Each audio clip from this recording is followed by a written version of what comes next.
The foreign conquest of China, the rise of the Manchu. Just west of Japan, the huge country of China was also struggling with foreign ideas and foreign invaders. But these foreign invaders didn't come from the West. They came from China itself.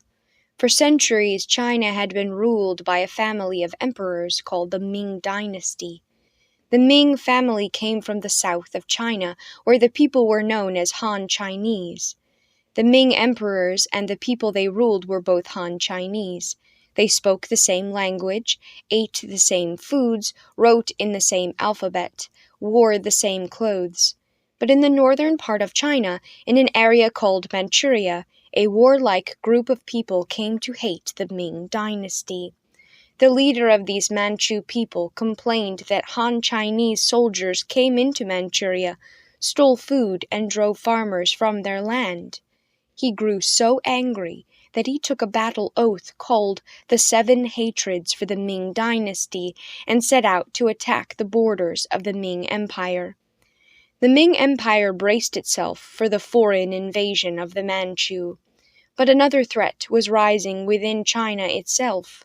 For years, Ming China had been growing poorer and hungrier.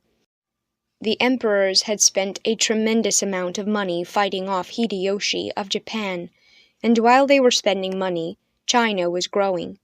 There were now 160 million people in China, and there was not enough farmland to grow enough food for them all. The weather had grown colder. Unexpected frosts killed orange trees and young crops. Grain was scarce and expensive. Soon the army ran out of the money to pay or feed its troops. Soldiers began to desert. They joined up with bands of hungry peasants and roamed through China, robbing and destroying cities. Meanwhile, the Manchu launched attacks on cities in the north of China. The Han Chinese complained, "We are surrounded by battle, unsafe in our own homes, and the emperor does nothing to help us." One Chinese government official, a postman named Tzu-ch'eng, decided to set up his own government in place of the Ming. He gathered hungry and discontented men around him and marched his army toward the capital city of Peking. He was ready to fight for the throne, but when he reached Peking, no soldiers appeared on the city's walls. Tzu-ch'eng's army approached cautiously. They pushed open the city gates. No Ming army stood ready to fight.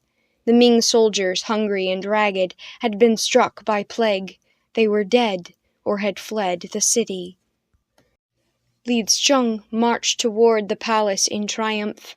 As he approached, the last Ming emperor hung himself in his royal chambers. The Ming dynasty had ended. But Tzu-ch'eng would not be the new emperor of China. Down in the south of China, the remains of the Ming family and army gathered together, hoping to take the throne back. One of the Ming generals sent a message to the Manchu, who were still rampaging through the north of China.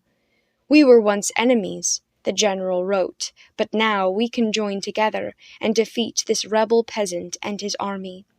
That was a mistake.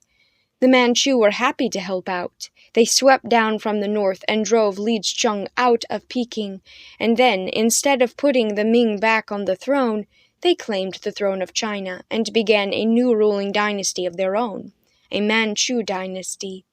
Now China was ruled by a people who were not Han Chinese. The peasant emperor had been defeated, but a foreign emperor sat on China's throne. Now the Manchu ruled over an entire country full of Han Chinese. The Manchu thought of themselves as superior to the Han Chinese. They called themselves the Qing, a word which means pure. They refused to live in the same neighborhoods as their Han Chinese subjects. Manchu and Han Chinese boys and girls didn't play together, and they weren't allowed to marry each other when they grew up. And as a sign of their control over the Han Chinese, the Manchu forced their subjects to cut their hair in the Manchu style. Han Chinese men believed that hair was a gift from family ancestors, so they grew their hair very long. But Manchu men shaved the fronts of their heads and braided the hair in the back in a long queue or pigtail. The Han Chinese thought that shaving your forehead was a barbaric, uncivilized practice, showing disrespect for ancestors. When the Manchu ordered them to start wearing pigtails, the Chinese revolted. They gathered to oppose their Manchu overlord, shouting, "Keep your hair, even if you lose your head." The Manchu were ruthless. They crushed the rebellions, executed the ringleaders, and forced their subjects to shave. The first Manchu emperor treated the Han Chinese like slaves. He put his Manchu countrymen into positions of authority and made the Han Chinese officials serve them.